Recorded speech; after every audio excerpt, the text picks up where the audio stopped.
सम्मानित health minister साहब colonel Dhaniram Shandil जी, सम्मानित हमारे सीपीएस साहब संजय अवस्थी जी, सम्मानित शिमला शहर के विधायक हरीश जनाटा जी, सम्मानित हमारी health secretary M Sudha ji, सम्मानित इस आईजीएमसी की प्रिंसिपल महोदय सीता ठाकुर जी, सम्मानित डॉक्टर राव जी, सम्मानित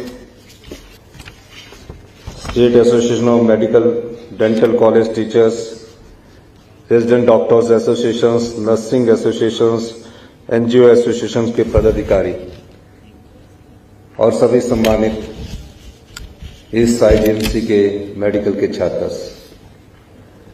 सबसे पहले तो मैं आप लोगों का धन्यवाद करना चाहूंगा कि आपके इस संस्थान में आने का मुझे मौका मिला। जब हम गवर्नमेंट कॉलेज शिमला में पढ़ा करते थे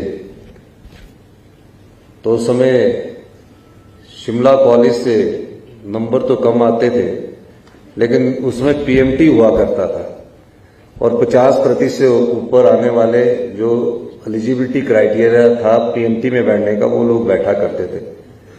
तो मेरिट होती थी 55-60%, पर गवर्नमेंट कॉलेज शिमला से सबसे ज्यादा आईजीएमसी में 15 से 20 लड़के पीएमटी में सिलेक्ट होते थे। अब तो हमारी उम्र के होंगे वो। और मुझे बड़ी खुशी होती है जब मैं दिल्ली में जाता हूं और दिल्ली के बड़े बड़े संस्थानों में one of the best doctor अगर मैं देखता हूं तो वो आईजीएमसी मेडिकल कॉलेज के थे।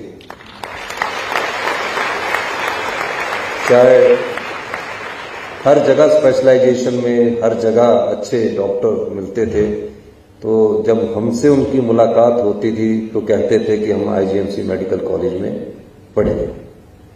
चाहे वो डॉक्टर राणा हो, प्रिंसिपल हमारे सर गंगाराम हॉस्पिटल के, एम्स के डॉक्टर रणवीर गुलेरिया हो, कई ऐसे डॉक्टर हैं जो अपनी अपनी जगह आज आईजीएमसी का नाम रोशन कर रहे हैं।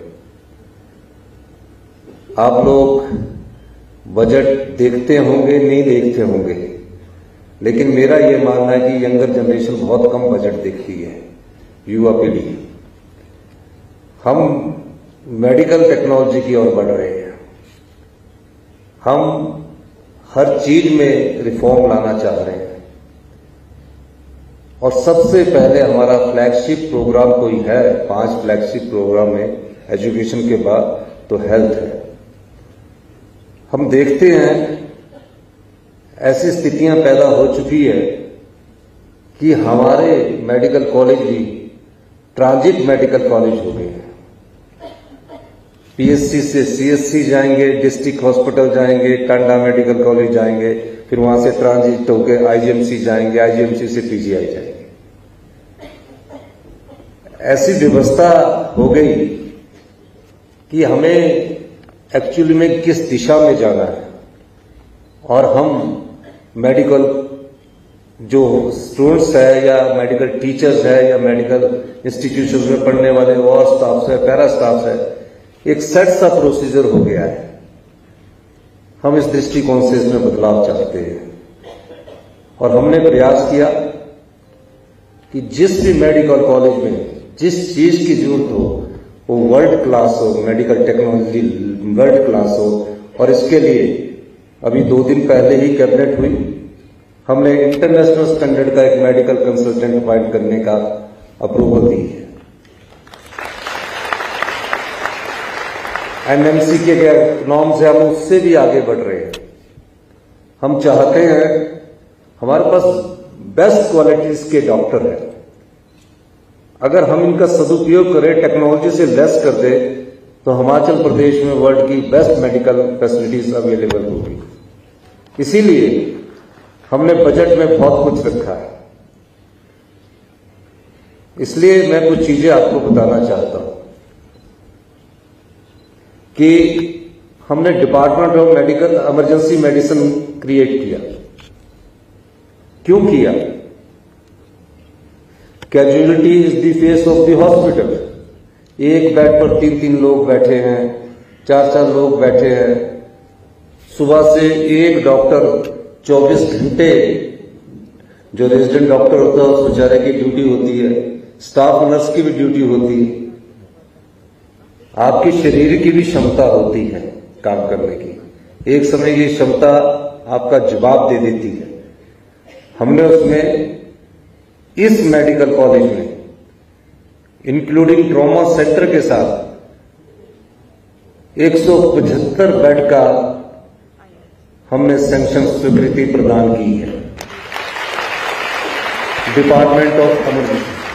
और इस पर 11 करोड़ रुपया खर्च आएगा, वो भी हमने सैंक्शन कर दिया है। कैजुअलिटी में का जो आईसीयू वार्ड है उसमें पर बेड एक स्टाफ नर्स होगी आईसीयू वार्ड। उसके अलावा 3 बेड पर एक स्टाफ नर्स होगी जो कैजुअलिटी होगी। 10 बेड पर एक डॉक्टर होगा, 8 घंटे की सर्विस देगा। इस ढंग से हम सारे प्रदेश के जो मेडिकल कॉलेज है उसमें अभी पहला तो आईजीएमसी में हमने स्वीकृत किया है, उस दृष्टि से हम बदलाव की ओर जा रहे हैं। किस प्रकार की मेडिकल टेक्नोलॉजी चाहिए? आज आप मेडिकल टेक्नोलॉजी के विषय में अगर मैं बात करूं, हिमाचल के मेडिकल कॉलेजेस की, हमारा प्रीमियर इंस्टीट्यूशन है आईजीएमसी। यहां भी हम कम से कम 10 से 15 साल पीछे हैं। अभी doctor Manish Gupta, head of the cancer department, अपनी प्रस्तुति दे रहे थे, मैंने बड़े गौर से सुन रहा था। अभी हम वो मेडिकल टेक्नोलॉजी ला ही नहीं सके जिसकी जरूरत इस मेडिकल कॉलेज में है। पैट स्कैन हम पूरे हिमाचल के सभी मेडिकल कॉलेज में पहली फेज में यहां और टांडा में 1 साल के भीतर स्थापित करने जा रहे हैं। मेडिकल एजुकेशन में क्या रिफॉर्म्स हो, उसमें नीति आयोग से हमारी बातचीत चल रही है। किस प्रकार की टेक्नोलॉजी आ रही है, किस प्रकार के हमारे जो डॉक्टर आगे भविष्य में बने, उस दृष्टिकोण से बात कर रहे हैं। 5G और लेटेस्ट टेक्नोलॉजी आने के बाद मेडिकल का स्वरूप चेंज होने जा रहा है, तो सरकार हर प्रकार से काम कर रही है। इसके अलावा हमीरपुर में हमने सेंटर ऑफ एक्सीलेंस के कैंसर का एस्टैब्लिश करने की बात की है। उसके लिए हमने 400 करोड़ रुपए का प्रावधान किया है, 400 करोड़ का centre for excellence for cancer care. ये क्यों करना पड़ा? हिमाचल में कैंसर के मरीजों की संख्या बढ़ती जा रही है। हम ये भी पता लगाना चाह रहे हैं आईसीएमआर के द्वारा कि कैसे हिमाचल प्रदेश में कैंसर के पेशेंट क्यों बढ़ रहे हैं। उस दृष्टि से भी हमारी सरकार बेस लाइन पर काम कर रही है। कौन कौन सी डिजीज, एक तो सीजनल डिजीज होती है, एक आपके शरीर में एक डिजीज पैदा होकर पता ही नहीं लगता और जब बाद में पता लगता तो कैंसर हो गया होता है। उस दृष्टि से किन किन चीजों से कैंसर हो रहा है, हमारी सरकार ने इस बार उसके लिए भी धन का प्रावधान किया है। जैसे पानी से है, पानी से वाटर बॉर्न डिजीज होती है। हम क्या करते हैं पानी को? हम क्लोरीन डाल देते हैं, हम ब्लीचिंग पाउडर डाल देते हैं। उसके इफेक्ट्स क्या हुए? पिछले दिनों शिमला में जॉन्डिस हुआ, पता ही नहीं लगा। उसके लिए हम पानी के किस बैक्टीरिया से और वायरस से कैसे लड़ना है, वर्ल्ड की one of the best technology हम यूवी रेस लेकर आ रहे हैं। यूवी रेस के द्वारा पानी में ना तो ब्लीचिंग पाउडर पड़ेगा, ना क्लोरीन पड़ेगा। कोई भी अगर बैक्टीरिया और वायरस आना चाहेगा वो किल हो जाएगा रेस के द्वारा। इस दृष्टि से भी हम आगे बढ़ रहे हैं। अभी हमारी सरकार को 100 दिन बने हुए हैं। हम बदलाव की दृष्टि से दिन प्रतिदिन मेहनत करके लाना चाह रहे हैं, चेंजिंग लाना चाह रहे हैं। इन सब के लिए पैसे की जरूरत है। और हिमाचल में तो डॉक्टर को बहुत अच्छे पैसे मिलते हैं, हाईएस्ट पेड है, एमएलओ से भी ज्यादा पे है। कई बार पत्रकार एमएलओ के बारे में लिखते हैं, मिनिस्टर्स के बारे में लिखते हैं कि बहुत अधिक पे मिलती है। हमसे ज्यादा डॉक्टरों और दूसरे अधिकारियों को मिलती है। इसका मतलब ये नहीं है कि हमें कार्य नहीं करना है। जब अच्छी तनख्वाह मिलती है, अच्छी तनख्वाह से आपके मन में शांति रहती है, आप अपने जरूरतों को पूरा करते हैं, तो थोड़ा सा जो सेवा भाव की कमी आ रही है उसको भी बनाए रखने की जरूरत है। अगर आप इस सेवा भाव को बनाएंगे और सरकार आपको टेक्नोलॉजी से लेस करेगी, तो मैं कह सकता हूं कि हिमाचल प्रदेश स्वास्थ्य की दृष्टि से भी अग्रणी प्रदेशों में शामिल होगा। हमारी क्वालिटी एजुकेशन कम होती जा रही है, हम उस दृष्टि से भी काम कर रहे हैं। लेकिन इन सब चीजों के लिए पैसे की जरूरत है। हम आर्थिक बदहाली के दौर से गुजर रहे हैं। जैसे हमको 100 रुपया मिलता है, हम कोई किसी को कष्ट थोड़ी देना चाहते। हम तो चाहते हैं कि सभी जगह बेस्ट टेक्नोलॉजी आए, लेकिन अभाव होता है। अगर हमें 100 रुपया मिलता है तो उस 100 रुपये में से हम सिर्फ 29 पैसे विकास के लिए लगा सकते हैं, जिसमें आपकी सब कुछ है, डेवलपमेंट है, बिल्डिंग बननी है। 29 पैसे। बाकी हमारे जो पैसे आते हैं वो कर्जे में चले जाते हैं, कुछ उसमें चले जाते हैं। और हम अपने प्रदेश को तब तक समृद्ध नहीं बना सकते जब तक हम अपने पांव पर खड़े ना हो सके। इसके लिए हमें कड़े फैसले लेने की जरूरत है। आज तक लिए नहीं गए। रिसोर्स मोबिलाइजेशन की तरफ कोई किसी तरफ सोचा नहीं गया। जब हमारे पास पैसा आएगा, आपका जीने का अंदाज बदल जाएगा।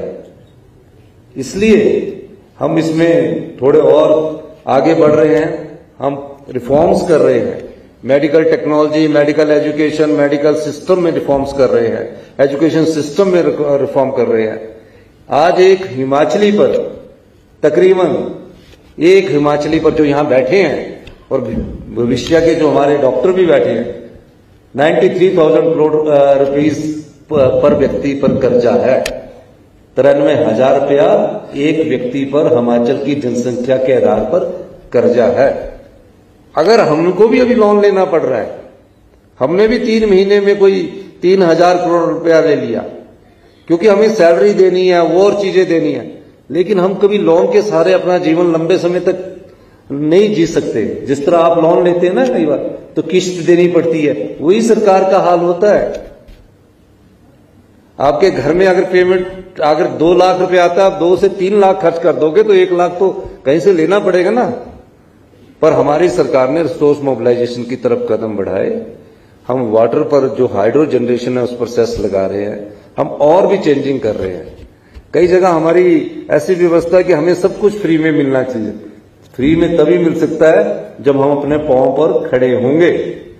तो इस दृष्टि से कई बार आपका एरियर है, जितने यहां सरकारी कर्मचारी बैठे हैं, 992 करोड़ रुपए आपका एरियर है। देने के लिए हमारे पास पैसे नहीं है। 6 पे कमीशन हमने लागू कर दिया, लेकिन आपका एरियर नहीं दे सके। क्यों? आर्थिक तंगी से जब हम ये प्रदेश आगे जूझ रहा है तो उससे बाहर निकलना है। 4 साल में हम अपने फैसलों के द्वारा, अपने सुधार की प्रक्रिया के द्वारा हिमाचल प्रदेश की अर्थव्यवस्था को पटड़ी पर लाएंगे। और अगले 10 साल में अगर हम इसी प्रकार आगे बढ़ते रहे जो हम चेंजिंग कर रहे हैं, आपको ये चेंजिंग अभी नजर नहीं आ रही धरातल पर। हमने काफी चेंजिंग कर चुके हैं। अगले 10 साल में अगर हिंदुस्तान का सबसे समृद्ध और प्रगतिशील हिमाचल प्रदेश को बनाना है तो फैसले आज करने चाहेंगे। मैं आपको कहना चाहता हूं कि 10 साल में हिंदुस्तान का सबसे समृद्धशाली प्रदेश अगर कोई होगा पूरे हिंदुस्तान में, वो हिमाचल प्रदेश होगा। अभी हम मेडिकल सर्विसेज कारपोरेशन हमने बनाया है। पिछले 2 दिन पहले ही हमने उसमें कैबिनेट में अप्रूवल दी है। उसमें हम टेक्नोलॉजी बेस्ड कि कौन सी आइज की कौन सी टेक्नोलॉजी आई, कौन सी टेक्नोलॉजी हम ला सकते हैं 5G के बाद, वो सब चीजों की स्टडी करने के बाद 1 साल के अंदर आप देखेंगे कि आपके मेडिकल कॉलेज में भी उस परिवर्तन की ब्याज बह रही है। ये मैं आपको कहने आया हूं। अंत में मैं इन्हीं शब्दों के साथ कि आप सब लोग हिमाचल प्रदेश के हैं, आप हमारे जो थोड़े बहुत कष्टदायक फैसले होंगे उसमें भी साथ देंगे और निश्चित तौर पर मेडिकल एजुकेशन को मेडिकल टेक्नोलॉजी से लेस करना होगा, मेडिकल रिफॉर्म्स करने होंगे, तभी हम इस प्रदेश को आगे ले जा सकते हैं। आपने मेरी बात सुनी, आपका बहुत बहुत धन्यवाद। जय हिंद, जय भारत।